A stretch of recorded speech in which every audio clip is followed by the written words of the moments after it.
I was supposed to be here early. They gave me another assignment. They didn't pick me up to go to the assignment. I followed their instructions and waited at the hotel.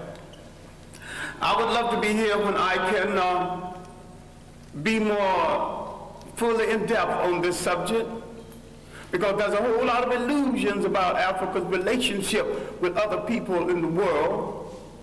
There's a whole lot of illusion about our relationship to the religions in the world. And these belief systems that had its origin in Africa, all of them, and there is no exception, turned on African people. I said there is no exception. And there's one thing you have to get through your mind and keep it. Nothing that ever came from the European mind was meant to do anything but facilitate European domination of the world. And I said there's no exception.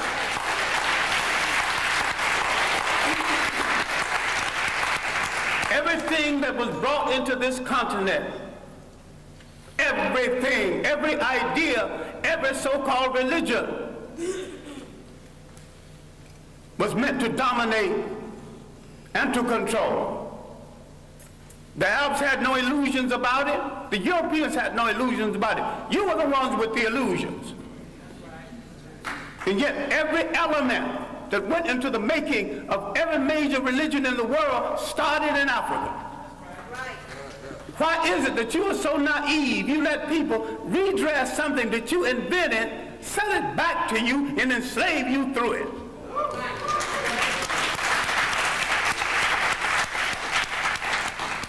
I'm saying that all organized present religions are male chauvinist murder cults. And I say there is no exception. Why I wanted to be here earlier, I wanted to deal with our relationship with the people of the world and the fact that we created peaceful nations that had no word for jail because no one had ever gone to one. No word for old people's home because no one ever threw them away, grandma and grandpa. No word for orphanages. We did all of this, and over half of human civilization was over before we knew that a European was in the world. Before he wore a shoe or lived in a house that had a window. Now, Africa has always and still is the prize for the whole world. We as a people have always been the world's richest people, culturally rich, mineral rich. We have always been the prize because we have always had and still have something that other people won't, think they can't do without, and don't care to pay for. Because we have always been the prize, we have been under siege for over 3,000 years. Nothing that ever brought into Africa from the outside was meant to do the Africans any good. That means all other religions. Islam was the handmaiden of Arab imperialism. Christianity was the handmaiden of European imperialism. The Hebrew faith was the handmaiden of a concept called the chosen people. Now, if God is kind and God is merciful and God has no stepchildren, he won't choose one over the other. And to say he chose some people, you're making him a bigot. And to say that he endorsed enslavement of one people over the other, you're making him an accessory to murder. The Arabs used Islam to rationalize their slavery and their imperialism. The Europeans used Christianity to rationalize their slavery and imperialism. Who are you kidding about friends in the world? Damn it, if you want a friend, look in the mirror.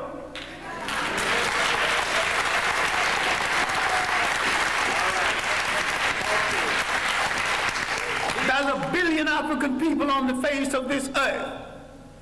Why are you buying third-rate junk from third-rate people thinking you can't make it? Why don't you at least make a safety pin to hold your child's diaper together? Teach. Who has programmed your mind into thinking you can't make a car? The first man that made a car, they had never seen one previously.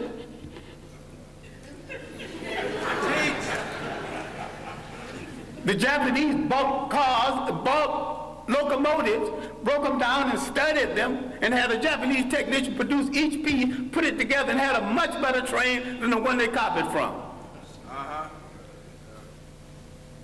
All knowledge in the world belongs to everybody in the world.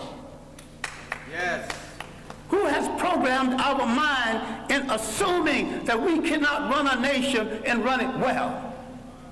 The main thing imperialism did, slavery and imperialism, they removed African people from the respectful commentary of history. And they tell them something they are still telling them, and all of the organized religions are guilty of this. I favor none of it because Africa didn't need any of it. I'm saying that African belief systems, properly understood, is 10 times better than Judaism, Christianity, and Islam. And better for the African. So you might have some romance with one of these religions. I have no romance with any of them. I have a romance with reality and truth. And the chips can fall where they may after I tell it. As for friends, you have had no friends. When they discovered you, they began to prey on you. Now let's look at our relationship with Western Asia, mistakenly called the Middle East. For 3,000 years, our greatest enemies came from Western Asia. They were trying to avenge the fact that they were once African colonies. You read a book called When Egypt Ruled the East, and you get some of the basic information on this. Now,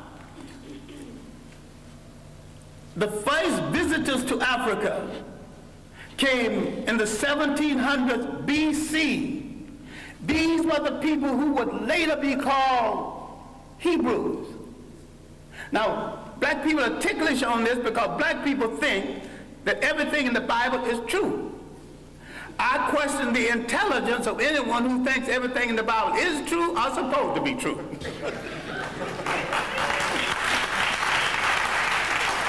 It's allegory, stories told to illustrate a point at a time when there were very few people reading books.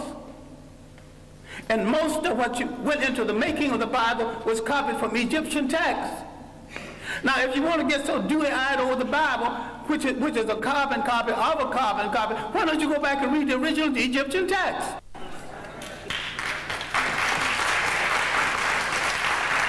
Then you see where all these stories started from. You see where the story of the Exodus started from. Now, you get so dewy-eyed, you actually think there was an Exodus. These people walked into Africa. Why couldn't they walk out? Why did they have to go by sea? Why did the sea have to part? If you read Egyptian literature, you will discover that the whole story of somebody parting the sea started with about 3,000 years before the Hebrew entrance. I should not use the word Hebrew entrance, but the entrance from Western Asia. Now let's get one thing straight, because black people are confused about all religions. Now, I'm not against any religion. I'm a very spiritual human being. I just don't need a preacher to preach no 10 Commandments to me when he's a backslider going with some sister, some other man's wife. I'm intelligent enough to pick from the 10th commandment, not commandments anyway, but they were omissions of purity at the great school at Luxor, the great African training school. All right, now, let's get into this Western Asia.